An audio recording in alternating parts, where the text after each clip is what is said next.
Hello everyone. अगर आप government job की प्रिपरेशन कर रहे हैं तो आपने ईपीएफओ एओ के बारे में ज़रूर सुना होगा। इस जॉब के बारे में बहुत कम लोगों को पता होता है और जब भी इसकी रिक्रूटमेंट आती है तो बहुत सारे लोगों को तो पता भी नहीं चलता और लोग सोचते हैं कि शायद जो यूपीएससी के लिए प्रिपरेशन कर रहे हैं वही इस एग्ज़ाम को निकाल सकते हैं। लेकिन ऐसा बिल्कुल नहीं है। जब भी इसकी नोटिफिकेशन आती है तो बहुत सारे लोगों को डाउट ये होता है कि क्या इसका एग्ज़ाम पैटर्न रहेगा, क्या इसका एग्ज़ाम ऑनलाइन होता है या ऑफ़लाइन होता है और क्या इसका पैटर्न है। तो इन सब के बारे में हम इस वीडियो में देखेंगे। बहुत सारे एस्पिरेंट्स की ये ड्रीम जॉब होती है। इसका सिंपल सा रीज़न है, एक तो इसमें सैलरी बहुत अट्रैक्टिव है, दूसरा ये सेंट्रल गवर्नमेंट जॉब है। जो सेंट्रल गवर्नमेंट में अलाउंसेस वगैरह मिलते हैं वो सब इसमें मिलते हैं और ये पे लेवल 7 की जॉब है। अभी जो 8th पे कमीशन आने वाला है वो भी इस पे लगेगा, ठीक है? बहुत अच्छी अपॉर्च्युनिटी है। इसकी सबसे अच्छी बात ये है कि इसमें वर्क एनवायरनमेंट बहुत अच्छा होता है। ईपीएफओ ऑर्गेनाइजेशन के बारे में अगर आपको नहीं पता है तो आप एक बार यूट्यूब पे जाकर सर्च करना, आपको उसके बारे में पता चल जाएगा।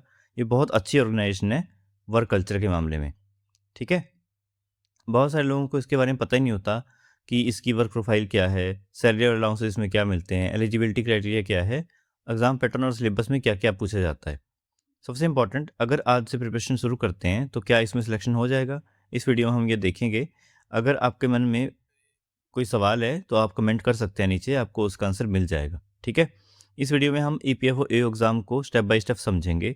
हम बात करेंगे ऑर्गेनाइजेशन के बारे में, पोस्ट की रिस्पॉन्सिबिलिटीज़ क्या-क्या होती हैं, सैलरी स्ट्रक्चर क्या है इसका, एलिजिबिलिटी क्राइटेरिया इसमें क्या होना चाहिए, प्रीवियस ईयर वैकेंसीज़ कितनी थी और एग्ज़ाम पैटर्न और सिलेबस क्या है, ठीक है? साथ ही हम ये भी देखेंगे कि ये एग्ज़ाम बैंकिंग, एसएससी और दूसरे गवर्नमेंट एग्ज़ाम के एस्पिरेंट के लिए कितना सूटेबल हो सकता है, ठीक है? तो अगर आप ईपीएफओ एओ 2026 या आने वाली रिक्रूटमेंट को टारगेट कर रहे हैं, तो वीडियो को एंड तक देखना, आपके बहुत सारे डाउट्स इस वीडियो में क्लियर हो जाएँगे, ठीक है? तो चलिए स्टार्ट करते हैं। पहले हम इसमें ऐज क्राइटेरिया देखते हैं। तो इसमें जो मिनिमम ऐज रखी गई है, उसके बारे में अभी इसमें कोई इन्फॉर्मेशन नहीं है। इसमें जो मैक्सिमम ऐज है जनरल की वो 30 इयर्स दी हुई है। ओबीसी के लिए रिलैक्सेशन है 3 इयर्स का, 33 years, SC ST 35, person with disabilities 40 years का रिलैक्सेशन है, 40 इयर्स तक रिलैक्सेशन है। और पर्सन विद डिसेबिलिटीज़ अगर आप ओबीसी में आते हैं 43, अगर आप एससी एसटी में आते हैं तो 45। इसी तरह जो गवर्नमेंट रूल्स के हिसाब से रिलैक्सेशन होती है जॉब्स में, वो इसमें भी मिलती है आपको। तो एक्स सर्विसमैन अगर आप हैं तो उस हिसाब से आप नोटिफिकेशन में देख सकते हैं। बाकी मैं टेलीग्राम ग्रुप और व्हाट्सएप चैनल पे डाल दूँगा इसकी नोटिफिकेशन, जो पुरानी है उसमें आप देख सकते हैं, ठीक है? तो आपके मैक्सिमम डाउट्स क्लियर हो जाएँगे। फिर भी अगर आपको कोई डाउट है तो आप मैसेज कर सकते हैं, आपको उसका रिप्लाई मिल जाएगा। ओके? अभी हम इसकी सैलरी स्लिप देखते हैं पहले। इसमें जो बेसिक पे है 47,600 है। उसके बाद इसमें अलाउंसेस मिलते हैं, DNS allowance, house rent allowance, transport allowance, उसके बाद अदर अलाउंसेस जितने भी होते हैं वो सब इसमें मिलते हैं। तो इसकी जो ग्रॉस सैलरी है 1,03,960 के अराउंड बनती है। तो उसके बाद इसमें डिडक्शंस होती हैं, कुछ एनपीएस हो गया, जैसे मेडिकल कंट्रीब्यूशन हो गया, सीजीएचएस, ठीक है? उसके बाद इनकम टैक्स वगैरह-वगैरह, ये सब मिला के 8 टू 10,000 की डिडक्शन होती है। उसके बाद जो इसकी इन हैंड सैलरी बनती है वो 94,000 टू 96,000 बनती है, ठीक है? ये obviously city to city vary करती है। उसके बाद उसके अलावा भी इसमें बहुत सारे अलाउंसेस मिलते हैं। तो उन सबको मिला के इसकी जो सैलरी है वो 1,15,000 से लेके 1,30,000 तक बनती है, ठीक है? तो अलाउंसेस की अगर हम बात करें तो इसमें एनपीएस, एम्प्लॉयर कंट्रीब्यूशन होता है, medical facilities, leave travel concession होता है, चिल्ड्रन एजुकेशन अलाउंस होता है, gratuity, leave encashment, central government holidays, pension benefit होते हैं जो एनपीएस के अंडर आते हैं, तो वो सब इसमें मिलते हैं, ठीक है? अभी जैसे मैंने पहले बताया आपको, ये पे लेवल 7 जो चल रहा है अभी, 7th पे कमीशन उस पे बेस्ड है। आपको पता होगा कि जनवरी ऑनवर्ड्स 8th पे कमीशन लग जाएगा, तो इसकी सैलरी ऑलमोस्ट 1.5 गुना आप कर सकते हैं, इतनी हो जाएगी इसमें। अगर जो फिटमेंट फैक्टर है वो वैसे लगता है जैसे पहले लगा था, तो सेम अगर लगता है तो 1.5 गुना इसकी सैलरी हो जाएगी, ठीक है? तो ये जो सैलरी मिलती है ये दिसंबर तक है। 2027 जनवरी से 8th पे कमीशन लग जाएगा तो इसकी सैलरी बढ़ेगी। ओके? अभी हम बात करते हैं इसकी एजुकेशनल क्वालिफ़िकेशन की, कि क्या होनी चाहिए। तो एजुकेशनल क्वालिफ़िकेशन की अगर हम बात करें, तो इसमें कोई भी, अगर आपके पास ग्रेजुएशन डिग्री है, तो आप इसमें एलिजिबल है।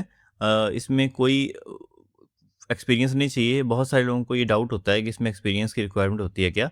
तो ऐसा कुछ नहीं है, अगर आपके पास नॉर्मल ग्रेजुएशन है तो आप इसमें अप्लाई कर सकते हैं। आपके पास चाहे कोई भी किसी भी स्ट्रीम से ग्रेजुएशन आपने करी है, बीए है, BCom, BSc, BBA, BCA, BTech या कोई भी इक्विवेलेंट जब ग्रेजुएशन की डिग्री है, अगर आपने उससे करा है तो आप इसके लिए एलिजिबल हैं, आप फॉर्म फिल कर सकते हैं इसका, ठीक है? तो इसका एजुकेशनल क्वालिफिकेशन बिल्कुल सिंपल है, ग्रेजुएशन डिग्री चाहिए आपको बस। उसके बाद हम इसका सिलेक्शन प्रोसेस देखते हैं।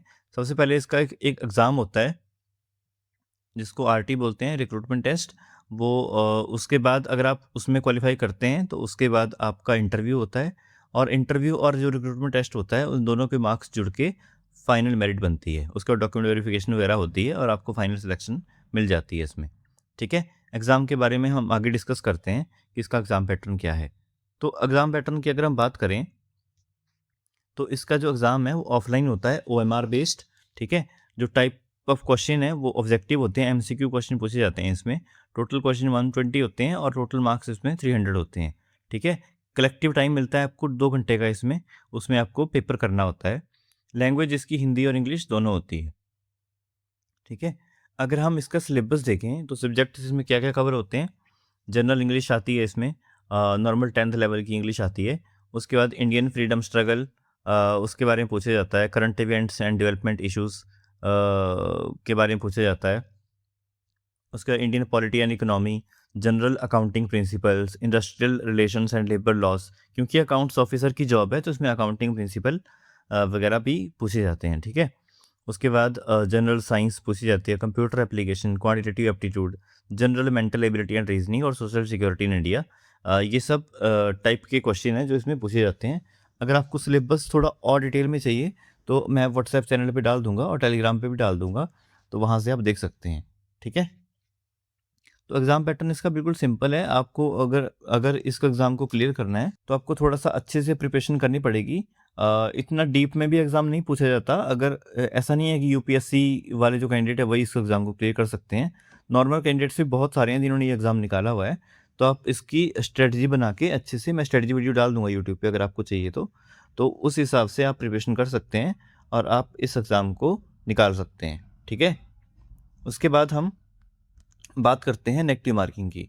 तो इसमें नेगेटिव मार्किंग होती है, 1/3 मार्क आपका डिडक्ट होता है अगर आप कोई भी क्वेश्चन गलत मार्क करते हैं तो, ठीक है? तो अगर आप करेक्ट आंसर मार्क करते हैं तो 2.5 मार्क्स आपको मिलेंगे, और अगर आप रॉन्ग आंसर मार्क करते हैं तो 0.83 मार्क्स आपके कट जाएंगे, डिपेंडिंग अपॉन पेपर के जो क्वेश्चंस है वो सेम मार्क्स के हैं अगर। कई बार क्या होता है कि जो क्वेश्चंस होते हैं वो कुछ ज़्यादा मार्क्स के भी होते हैं, तो उस हिसाब से आप कैलकुलेशन कर सकते हैं।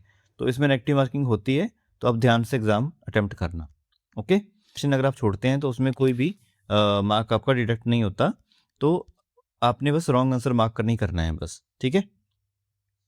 उसके बाद हम फाइनल मेरिट की बात करते हैं। तो जो फाइनल मेरिट इसकी बनती है वो 75% मार्क्स आपके रिक्रूटमेंट टेस्ट से लिए जाते हैं और 25% मार्क्स आपके इंटरव्यू से लिए जाते हैं। तो फाइनल मेरिट जो होती है वो इन दोनों का प्लस जो होता है मार्क्स, उस हिसाब से डिसाइड की जाती है। तो उसमें अगर आपका नाम आता है तो आपका एग्ज़ाम क्लियर हो जाता है, ठीक है? तो फाइनल सिलेक्शन में आपको इंटरव्यू को भी सेम वेटेज देनी है, लेकिन अगर आपने टेस्ट में अच्छे मार्क्स खींच लिए हैं तो आपको इंटरव्यू में इतने अच्छे मार्क्स नहीं भी आएँगे तो भी कोई ज़्यादा प्रॉब्लम नहीं है, ठीक है? तो अब हम टोटल वैकेंसीज़ के बारे में देखते हैं। तो जब अगर हम प्रीवियस 2 या 3 नोटिफ़िकेशंस की बात करें तो 2023 में इसमें कलेक्टिव वैकेंसीज़ आती हैं ईओ, एओ और एपीएफसी की, ठीक है? तो 2023 में ईओ, एओ की वैकेंसी 418 थी, और 159 एपीएफसी की वैकेंसी थी, तो टोटल 577 वैकेंसीज़ थी इसमें, ठीक है? 2025 की अगर हम बात करें तो 156 ईओ, एओ की वैकेंसीज़ थी। ये ऑल इंडिया लेवल की वैकेंसीज़ होती हैं ऑब्वियसली, और 74 इसमें एपीएफसी की वैकेंसीज़ थी। तो 230 के अराउंड इसमें वैकेंसी आई थी।